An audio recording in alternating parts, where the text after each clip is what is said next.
स्वातंत्र्य लढा ना, मी तुम्हाला सांगितलं पाठ्यपुस्तकाचा पण एक भाग व्हायला. खरं सांगायचं म्हणजे मडगावमध्ये लोहिया मैदान यांना खूप महत्त्वाची जबाबदारी. त्यावेळी म्हणजे लोहिया मैदान हे धगधगतं एक स्वातंत्र्य लढ्याचं चिन्ह होतं. आग्वादचा किल्ला जिथं महत्त्वाच्या स्वातंत्र्य सैनिकांना कैदी केलं होतं, ठेवलं होतं, ते आता प्रतीक म्हणून नाहीच आहे. पुरुषोत्तम काकोडकरांचं वास्तव नेहमी नेहरूंच्या सरकारी निवासस्थानामध्ये राहिलेलं आहे. कॅथलिक लोकांनी गोव्याच्या मुक्तीसाठी प्रचंड मोठं योगदान दिलेलं आहे. अक्षरशः माणसाची कात काढावी ना, तसे त्यांचं धर्म आणि संस्कृती त्यांच्यापासून अलग करण्यात आली.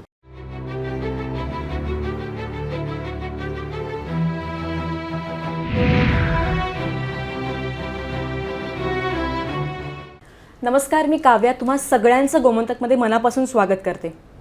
19 डिसेंबर 1961 म्हणजे आपल्या गोव्याचा मुक्ती दिन. ही तारीख आपल्याला जरी लक्षात असली तरी सुद्धा याच्या आधीची शेकडो वर्ष आपल्या गोव्याला मुक्ती देण्यासाठी आपल्याच बांधवांनी आपल्या प्राणाची आहुती दिली. यावेळी अनेकांचे संसार उद्ध्वस्त झाले, अनेकांना हालापेष्टा सहन करावी लागली आणि मग त्यानंतर आपल्या गोव्याला स्वातंत्र्य मिळालं.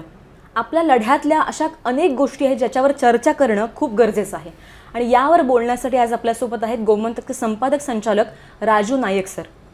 सरांसोबत आपण लढ्यातल्याच यातल्या काही गोष्टींवर चर्चा करणार आहोत. तर सर, स्वातंत्र्य लढ्यामध्ये आपल्या गोव्यातली स्वातंत्र्य लढ्याची प्रतीकं खूप महत्त्वाची भूमिका पार पाडतात. तर त्याच्याबद्दल तुम्ही काय सांगाल? अगदी खरं आहे काव्या, की कुठल्याही देशामध्ये कुठल्याही भागामध्ये स्वातंत्र्य लढ्यातील प्रतीकं ही स्फूर्ती देत असतात नव्या पिढीसाठी. आज जर तुम्ही गोव्याच्या नवीन पिढीला जर अनेक स्वातंत्र्य लढ्याच्या प्रतीकांबद्दल विचारलं ना, खूप कमी लोकांना कळेल की काय आहे प्रतीकं. इनफॅक्ट खरं सांगायचं म्हणजे मडगावमध्ये लोहिया मैदान यांना खूप महत्त्वाची जबाबदारी. त्यावेळी म्हणजे लोहिया मैदान हे धगधगतं एक स्वातंत्र्य लढ्याचं चिन्ह होतं. आज त्या मैदानाची काय अवस्था झाली. मागची 4 वर्ष दुरुस्तीच्या नावाखाली जवळजवळ ते बंद आहे आणि ते दुरुस्ती वेगानं व्हायला पाहिजे ना. जगामध्ये आपण पाहतो छोट्या छोट्या गोष्टी किती वेगानं होतात. इथं पणजीमध्ये रस्ता खडला होतो 6 महिने बंद, तसे 4 ते 5 वर्ष ते लोहिया मैदान बंद पडलेलं आहे. हे चुकीचं आहे. आझाद आपण मैदान पणजीमध्ये आग्वादचा किल्ला जिथं महत्त्वाच्या स्वातंत्र्य सैनिकांना कैदी केलं होतं, ठेवलं होतं, ते आता प्रतीक म्हणून नाहीच आहे. आणि आता हल्ली आम्ही ऐकतोय एका खाजगीकरण त्याचं केलं जात आहे. हे सगळं चुकीचं आहे आणि नवीन पिढीला स्फूर्ती देण्यासाठी आम्ही गोव्यामध्ये अशा तऱ्हेचा इतिहास जतन करून तो लोकांसमोर ठेवण्यासाठी अपयशी ठरलेलो आहोत. मागच्या अनेक वर्षात कितीतरी सरकारं 1961 टू आतापर्यंत आलेली आहेत. हा तर खरं म्हणजे जवळजवळ 60 वर्ष आपण स्वातंत्र्य लढ्याला पूर्ण केलेले आहे. अशा वेळी जर पुन्हा एकदा म्हणजे लाईट अँड साऊंड शोसारखं एखादा शो करता आला, सगळ्या शाळकरी मुलांना घेऊन काहीतरी आपल्याला करता आलं असतं, कॉलेज विद्यार्थ्यांसाठी काहीतरी करता आलं असतं, असं काही सरकारनं केलेलं नाही आहे. ज्यातून आपला लढा जगापर्यंत पोहोचावा अशा गोष्टी जगापर्यंत नंतर मी म्हणेन आमच्या तरुण पिढीपर्यंत तरी तो समोर यायला पाहिजे. बरोबर. जर आपण स्वातंत्र्य लढ्याबद्दल बोललो तर त्याची महत्त्वाची भूमिका येते. जसं तुम्ही आता म्हणालात की किती तरुणांना हा विषय माहिती आहे, किती तरुणांना हा विषय इतिहास माहिती आहे. तर पाठ्यपुस्तकांमध्ये आपल्या लढ्याची माहिती कितपत आहे हा खूप मोठा मुद्दा आहे. त्यावर तुम्ही काय सांगाल सर? काय होतं की स्वातंत्र्य लढा ना, मी तुम्हाला सांगितलं पाठ्यपुस्तकाचा पण एक भाग व्हायला पाहिजे आणि महत्त्वाचा भाग पाहिजे. आम्ही जगाचा इतिहास शिकतो.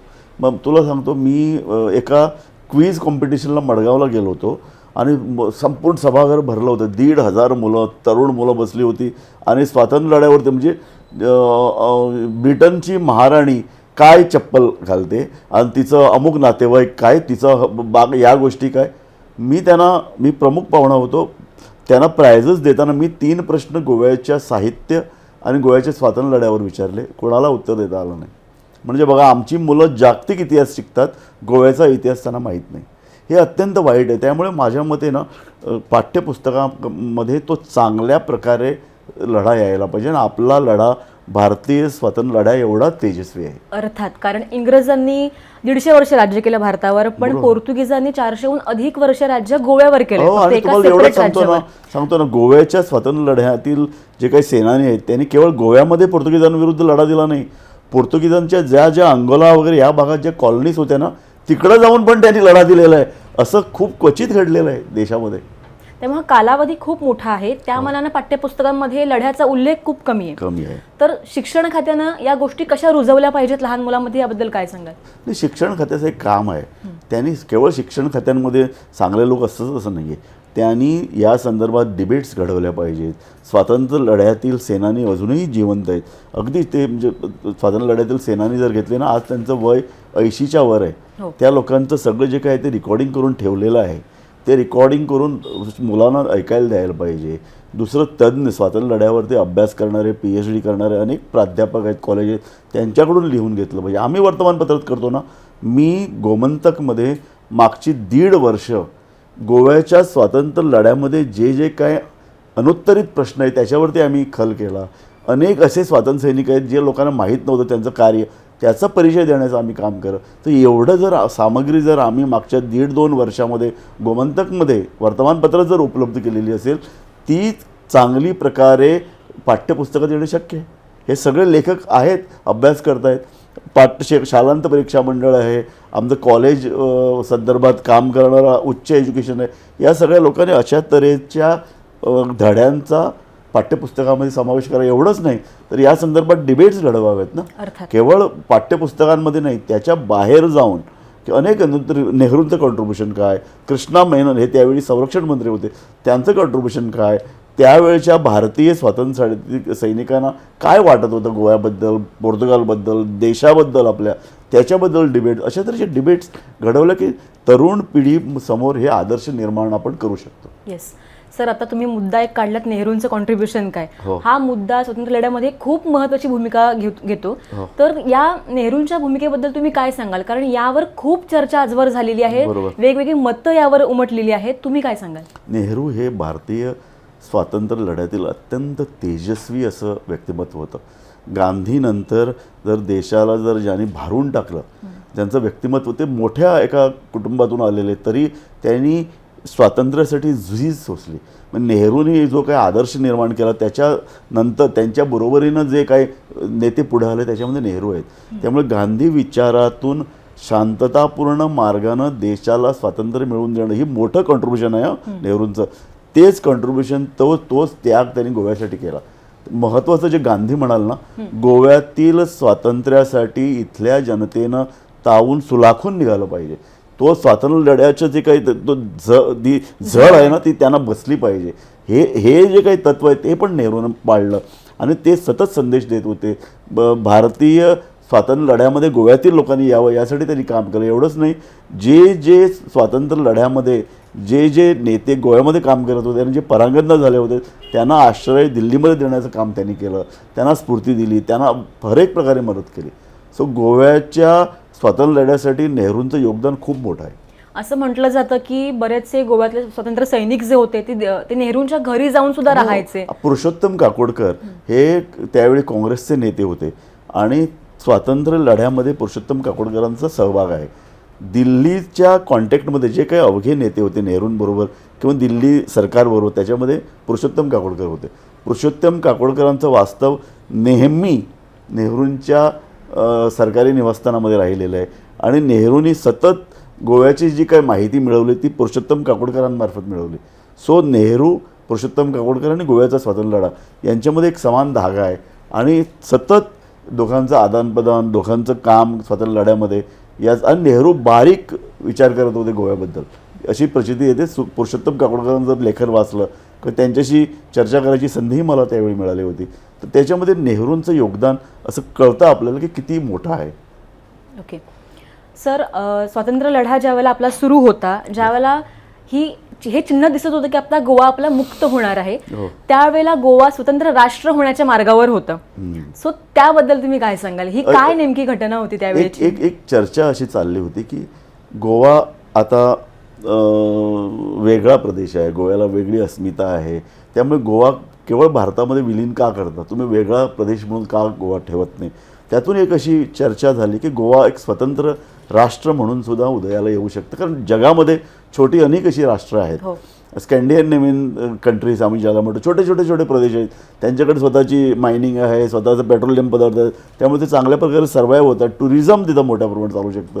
त्यामुळे असा एक विचार आला होता की तुम्ही तुमचं स्वतंत्र अस्तित्व ठेवा, तुम्हाला पाहिजे तर भारताचा ध्वज लावा, पोर्तुगीज ध्वज लावा, तुमचं स्वतंत्र अस्तित्व आणि देश म्हणून उदयास येऊ शकेल. त्यामुळे असं सांगण्यात येतं की गोव्यातून काही स्वातंत्र्य सैनिक सालाझार त्यावेळी पोर्तुगालचे राष्ट्रप्रमुख होते, त्यांना भेटायला पोर्तुगालला पण गेले होते. तो अशी चर्चा त्यावेळी झाली होती. परंतु तुम्ही जर आज मला विचाराल ना, जे झालं नाही ते बरं झालं असं मला वाटतं. एवढ्यासाठी गोव्यातील काही 4 ते 5 धनिक लोकांनी गोवा ताब्यात घेतला असता, अमेरिकेसारख्या बलाढ्य रेस्टॉरंटनं गोव्यात आपलं तळ बनवलं असतं आणि गोव्यामध्ये जे काही आपण लोकशाही किंवा स्वातंत्र्य मूल्यांची गोष्ट करतो ना, तसं काही राहिलंच नसतं. त्यामुळे जे झालं ते बरं झालं. आपल्याला भारतामध्ये राहण्याला मिळालं आणि भारताचं स्वातंत्र्य, भारताची लोकशाही याचा सगळा लाभ गोव्याला मिळाला. स्वातंत्र्य लढा आपला सगळ्यांना सर माहिती आहेच, प्रत्येकाच्या डोळ्यासमोर तो लढा उभा आहे. हो. पण त्यामधला एक खूप महत्त्वाचा मुद्दा आहे तो म्हणजे इन्क्विजिशन.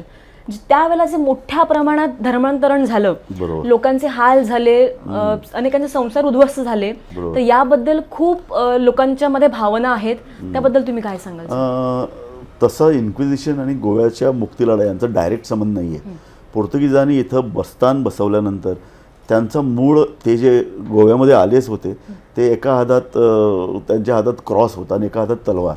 सो धर्मांतर करणं हे त्यांचं एक महत्त्वाचं ब्रीद होतं. त्यांनी धर्मांतर केलं आणि इन्क्विजिशन अनेक लोकांमध्ये असं गैरसमज आहेत की इन्क्विजिशन हे इथल्या संपूर्ण प्रजेविरुद्ध त्यांनी वापरलं. असं नाही केलं. जे कॅथलिक झाले, ज्यांनी कॅथलिक धर्म स्वीकारला परंतु जे पूर्णतः कॅथलिक झाले नव्हते, पूर्णतः ज्यांनी धर्माची दीक्षा घेतली नव्हती, अशा लोकांना धर्माच्या कडक शिस्तीमध्ये बांधण्यासाठी इन्क्विजिशनचा अघोरी प्रयोग झाला आणि अनेक हजारो लोकांची कत्तल त्या काळामध्ये झाली. त्यामुळे स्वातंत्र्य लढा, त्यामुळे जो काही एक जो गोव्यामध्ये जी एक उर्मी दाटून आली की हे आपल्याला अशी राजवट नको आहे, जी धर्मावर बांधलेली आहे, जी कडक शिस्तीमध्ये धर्माच्या बसते, त्याच्यामधून ती एक उर्मी तयार झाली की आम्हाला नको आहे, आम्ही स्वतंत्र व्हायला पाहिजे आणि गोवा हे एक सेक्युलर राज्य बनायला पाहिजे. ती जी काही जो काही राग, संताप, असंतोष जो त्याच्यामधून जो निर्माण होत आला ना, त्याचं परिवर्तन पुढं स्वातंत्र्य लढ्यामध्ये झालं. स्वातंत्र्य सैनिक तयार झाले, लढवय्या तयार झाले. केवळ हिंदूमध्ये नाही, कॅथलिक लोकांनी गोव्याच्या मुक्ततेसाठी प्रचंड मोठं योगदान दिलेलं आहे. म्हणजे आमच्याकडं वाल्मिकी फालेरो एक पत्रकार आहेत, त्यांनी आमच्याकडे मागच्या 1.5 वर्षात गोमंतकमध्ये एक सिरीज चालवली. त्याच्यामध्ये मुख्यतः कॅथलिक समाजाचं गोव्याच्या मुक्तीसाठी प्रचंड जे योगदान आहे त्याच्यावर त्यांनी प्रकाश टाकला. एक गोष्ट इथे एक लक्षात घ्या, अल्पसंख्याक समाजावर ना टीका करणं, त्यांना दोष देणं, त्यांना डिवचणं हे सोपं असतं. परंतु गोव्यामधल्या कॅथलिक समाजानं परचक्राचा परिणाम सर्वात जास्त भोगलेला आहे. हिंदूंना झालंच, हिंदू परागंदा व्हावं लागलं, पण इथं जो कॅथलिक समाज होता ना तेव्हा त्याची अक्षरशः सांस्कृतिक मूल्य तोडून टाकण्यात आली. अक्षरशः माणसाची कात काढावी ना तसे त्यांचं धर्म आणि संस्कृती त्यांच्यापासून अलग करण्यात आली. त्यामुळे त्यांनी जो काय ते 100 वर्षात जो काय प्रचंड जो ताप जो भोगला तो प्रचंड मोठा आहे. सो आपल्याला हे अल्पसंख्याकांना पण किती त्रास झाला हे आपलं लक्षामध्ये नेहमी असलं पाहिजे. आणि हिंदू समाजाला ते आहे. आपण हिंदू समाज आणि कॅथलिक समाज दोन्ही एकोप्याने राहण्याचं ते कारण आहे की दोघांना खूप भोगलेलं आहे. आणि गोवा जो काही घडला या संपूर्ण त्रासातून, अत्याचारातून, तावून सुलाखून तो गोवा घडलेला आहे. आणि हे जे काही गोव्याचं आपण कल्चर म्हणतो ना ते दोघांच्या मिलनातून झालेलं आहे. पोर्तुगीजांचं जे काही इथलं जे काही त्यांचा सहभाग त्याच्यामधून सुद्धा तो, त्यामुळे एक वेगळा गोवा, देशापासून जगापासून वेगळा असा गोवा इथं अस्तित्वात आला या सगळ्या परिणामातून. बरोबर आहे सर. आता आपण याच्या आधी एक मुद्दा बोललो की तरुण पिढी पुढे मुक्तीसंग्रामाचा आदर्श कशा प्रकारे असला पाहिजे, तर तुम्ही काय सांगाल की मुक्तीसंग्रामाचं तरुण पिढीच्या आयुष्यामध्ये कशा प्रकारे जागृती निर्माण केली पाहिजे आपण? कारण आपण जर पाहिलं तर जसं आत्ता आपण म्हणालो की तरुणांना मुळात आपला इतिहास बऱ्यापैकी माहितीच नाहीये. सो अशा वेळी त्यांच्यामध्ये जागृती कशा प्रकारे निर्माण करायची? मी तुम्हाला सांगितलं पाठ्यपुस्तकामध्ये यायला पाहिजे. चर्चा, आपल्या वेगवेगळ्या चर्चा शैक्षणिक लेवल किंवा सांस्कृतिक संस्था घडवतात त्याच्यामध्ये मुक्ती लढ्यासंदर्भात नेहमी जागरूकता असली पाहिजे. पुस्तकं अत्यंत मला वाईट वाटतं, आता गोव्यामध्ये कोकणी आणि मराठी 2 भाषा आहेत, पण आपल्या ललित साहित्यामध्ये स्वातंत्र्य लढ्यावर खूप खूप कमी लिहिलेलं आहे. इन्क्विजिशन हा एवढा मोठा विषय, त्याच्यामध्ये अवघ्या काही ते 2 ते 3 कादंबऱ्या आलेल्या आहेत. त्याच्यामध्ये सखोल अभ्यास करून आणखी खूप साहित्य निर्माण करणं शक्य आहे. आपल्याकडं आळशीपणा खूप आहे. सगळ्यांना पदं पाहिजेत आणि सगळ्यांना पारितोषिकं पाहिजेत, बरोबर. पण खोलात जाऊन या विषयावरती अभ्यास करून लिहिणारे कमी लेखक आहेत, कमी संशोधक आहेत. आणि खूपसं असं साहित्य ना अजूनही पोर्तुगीज भाषेमध्ये पडून आहे. एक पोर्तुगीजांचं वैशिष्ट्य आपल्याला लक्षात घेतलं पाहिजे, ते जगामधले उत्कृष्ट रेकॉर्ड कीपर्स होते. बरोबर. त्यांचं आर्काइव्स जे आहे ना, म्हणजे संपूर्ण ऐतिहासिक दस्तावेज त्याने अत्यंत चांगल्या प्रकारे ना सांभाळून ठेवलेला आहे. तो संपूर्ण म्हणजे धर्मांतर कसं झालं, धर्मांतर करण्यासाठी किती लोक आले, ते कोणत्या होडीतून आले, ती होडी कोण चालवत होतं, ज्या पादरीनं त्यांना दीक्षा दिली तो कोण होता, तो कुठून आला, इतका सखोल अभ्यास तपशील त्यांनी लिहून ठेवलेला आहे. हा सगळा तपशील आपल्या देशी भाषेमध्ये येऊन लोकांना वाचायला मिळालं पाहिजे. आणि मला वाटतं तीच प्रेरणा असते. आपला प्रदेश कसा घडला, आपल्या प्रदेशातील लोकांनी काय हाल अपेक्षा भोगल्या, स्वातंत्र्यासाठी काय चळवळी झाल्या, त्यानंतर गोवा कसा घडला. एक लक्षात घ्या, आज ज्या पद्धतीनं गोवा ना घडतोय, तो अक्षरशः गोवा नाहीसा करून टाकण्याचं कारण आहे. आपल्या राजकारणाला काही माहीत नाही आहे. स्वातंत्र्य लढ्याशी संबंध नसलेले लोक जिंकून आलेले आहेत, ते राज्यकारभार चालवत आहेत, त्यामुळे त्यांना काही पडून गेलेलं नाही. त्यामुळे गोव्याची दिशा आज मांडवी नदीमध्ये पडून आत्महत्या करण्याची अशा तऱ्हेची गोव्याची दिशा चाललेली आहे. ती नाहीशी होण्यासाठी तरुण पिढी ज्यांच्यामध्ये ती जागरूकता आहे ना, त्या लोकांच्या हातात गोवा जायला पाहिजे, त्यांनी राजकारणात यायला पाहिजे, त्यांनी गोवा सांभाळून ठेवण्यासाठी. त्यासाठीची प्रेरणा स्वातंत्र्य लढ्याच्या इतिहासातून त्यांच्यापुढे उभी झाली पाहिजे. बरोबर आहे सर, तुम्ही खूप महत्त्वाचा मुद्दा बोललात. कारण मुळात गोव्याची संस्कृती जी आता जगासमोर आहे ती मुळात तो गोवा नाहीच आहे. जसा गोवा नाही तसा गोवा जगासमोर प्रेझेंट होतोय. आपल्याला खूप मोठा आणि खूप संपन्न इतिहास आहे आणि ती संस्कृती जगासमोर आणली पाहिजे.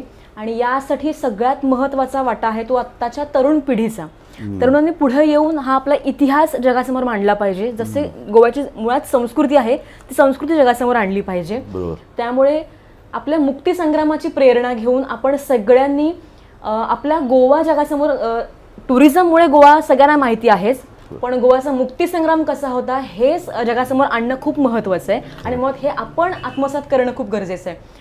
तर सर, आपण सुद्धा एक मीडिया म्हणून गेली अनेक वर्षे यासाठी काम करतो आहोतच आणि इथून पुढेही करत राहू. तुम्ही एक वेळात वेळ काढून माझ्याशी छान गप्पा मारल्यात, ही छान माहिती आम्हाला दिली, त्याबद्दल खूप खूप धन्यवाद सर. खव्या, तू पण अशा तऱ्हेचे विषय घेऊन छान कार्यक्रम करते, तुलाही धन्यवाद. Thank you so much sir, thank you. तुम्हा सगळ्यांना मुक्तिदिनाच्या मनापासून शुभेच्छा. धन्यवाद.